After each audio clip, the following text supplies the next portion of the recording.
So you just bought the pre-constructed Azalea Blitz deck and you want to improve it without breaking the bank. This video will be going over some quick upgrades that you can make to this out-of-the-box deck for about $25. We'll be adding some affordable equipment and key cards to the deck so that you can have a more powerful list for a reasonable price. If you're new to Flesh and Blood, I highly advise you try out these more budget lists before you decide to invest in more expensive cards like the legendary equipment. I'm going to be using Card Trader as my price guide for this video, although I highly recommend you shop around at some local stores to see if they carry singles before you buy online. But with that all said, let's get into the list. Beginning with the equipment, we're going to be doing almost an entire overhaul. We'll start by removing everything except for the crow's nest. Instead of the barbed castaway, we'll want to run the death dealer, as this bow lets us draw a card when we put an arrow into arsenal. For our headpiece, we'll want the talismanic lens, as it lets us opt to set up Azalea's ability. Blossom of Spring gives us a more reliable free resource, not having any restrictions like the threadbare tunic. Bullseye Bracers gives us another way to put a card in arsenal, as well as offering Arcane Barrier. And then the Snapdragon Scalers gives us the option to go wide instead of tall on a turn where we get more arrows than pumps. Finally, we'll add in both the Norbran Hood and Robe to round out our Arcane Barrier package. Moving on to the main deck,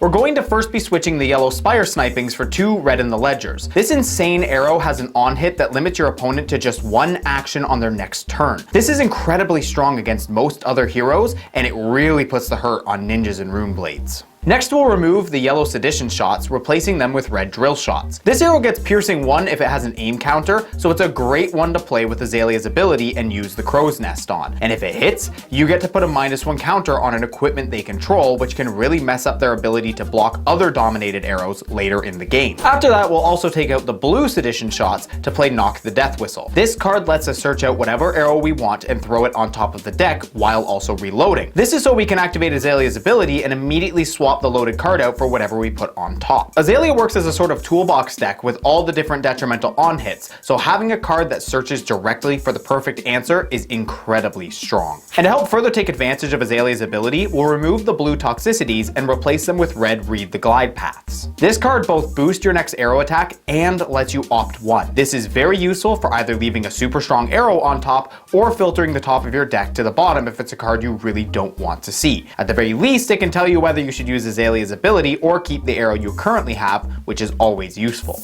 And finally, we're going to swap out the blue Falcon Wings for 2 red Take Aims. Similar to Read the Glide Path, this gives your next arrow +3, but instead of opting, it lets you reload. This card allows you to take advantage of those Snapdragon Scalers, using it and the Death Dealer to get 2 attacks instead of your normal 1 in a turn. And that's it, that's the deck. Azalea was once a bit of a meme hero, but with all this new support from outsiders, she can finally hold her own in the meta. Hopefully this upgraded version serves you as a great entry point into the game, and if you found this video helpful, consider leaving a like and possibly subscribing if you want to see more Flesh and Blood content. But with that, I hope you're all having a great day, and I hope you're enjoying Flesh and Blood. If you liked this video and want to help support me, consider either becoming a channel member or checking out my Patreon. There are different levels of bonuses like early access to videos, signed cards, and even custom hero cards. And to those who are already supporting me, you have my deepest and most honest appreciation. It's because of all of you that I can continue to put in the work to bring the best content I possibly can to the Chadliest community in the TCG space. Thank you, my friends.